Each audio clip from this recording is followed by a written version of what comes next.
केंद्र सरकारनं गेल्या 2 वर्षात ओबीसी विद्यार्थ्यांना देण्यात येणाऱ्या शिष्यवृत्तीच्या रकमेत मोठी कपात केली आहे। यामुळे ओबीसी विद्यार्थ्यांपुढे शिक्षणाचा गंभीर प्रश्न निर्माण झालाय। ही रक्कम 500 कोटींवरून थेट 54 कोटींपर्यंत खाली आणण्यात आली आहे। पाहूया एक धक्कादायक रिपोर्ट। राज्यातल्या अल्प उत्पन्न गटातल्या ओबीसी विद्यार्थ्यांच्या उच्च शिक्षणाचं स्वप्न साकार करण्यासाठी केंद्र सरकारतर्फे या विद्यार्थ्यांना शिष्यवृत्ती दिली जाते। इंजिनियर, मेडिकल अशा व्यावसायिक अभ्यासक्रमासाठी 1997-98 पासून केंद्र सरकारतर्फे ही शिष्यवृत्ती दिली जाते।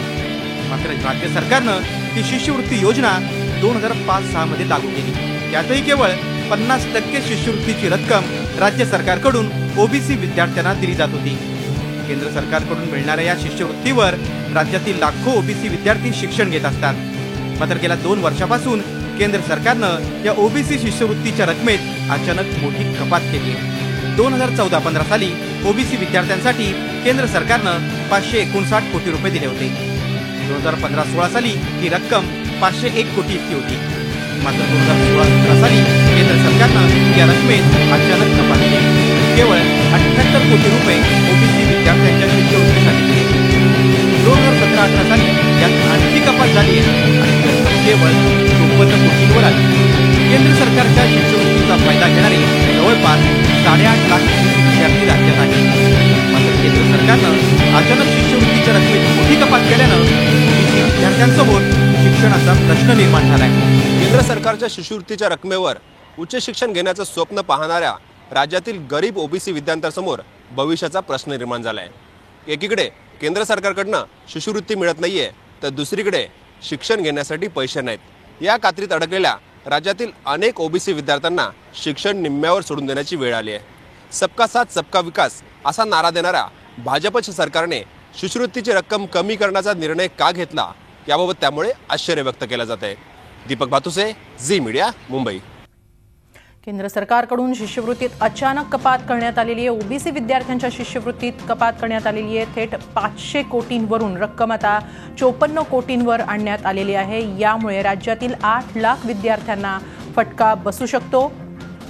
आपण याबाबत अधिक माहिती घेऊया आमचे प्रतिनिधी दीपक भातुसे यांच्याकडून। दीपक, केंद्र सरकारकडून 500 कोटींवरून थेट 54 कोटींवर ओबीसी विद्यार्थ्यांच्या शिष्यवृत्तीत कपात करण्यात आलेली आहे। याचा फटका कसा बसू शकतो विद्यार्थ्यांना? काय नेमकी यामागची कारण असावीत ही कपात करण्यामागची?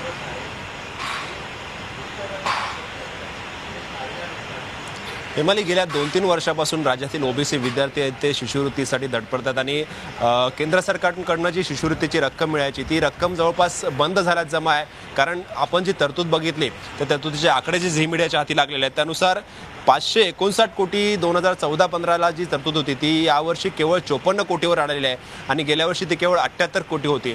एवढ्या मोठ्या प्रमाणावर कपात केल्यामुळे आता या विद्यार्थ्यांना शिष्यवृत्तीची रक्कम मिळत नाही अशी परिस्थिती आहे। आणि गेल्या 3 वर्षापासून जे ओबीसी विद्यार्थी गरीब घरातले आहेत ते जे उच्च शिक्षण घेतात विविध कॉलेजेसमध्ये, मग इंजिनियर असेल, मेडिकल असेल किंवा इतर व्यावसायिक कोर्सेस जे आहेत त्या अभ्यासक्रमासाठी विद्यार्थी शिकत आहेत, त्यांच्यासमोर अडचण निर्माण झाली की आता ही या अभ्यासक्रमांची फी भरायची कशी। कारण या स्कॉलरशिपवर हे विद्यार्थी हे उच्च शिक्षण घेत होते, परंतु ही स्कॉलरशिप जवळपास बंद झाल्यात जमा असल्याने या विद्यार्थ्यांना आता त्यांच्या शिक्षणाचा प्रश्न निर्माण झालेला आहे त्यांच्यासमोर।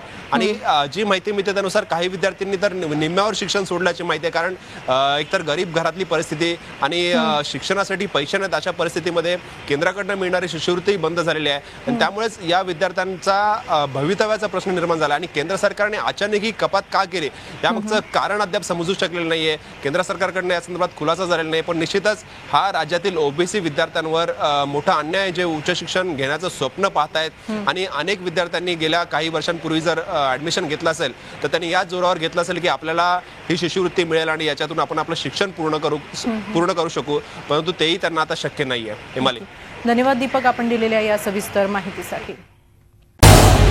झी 24 तास रहा एक पाऊल पुढे।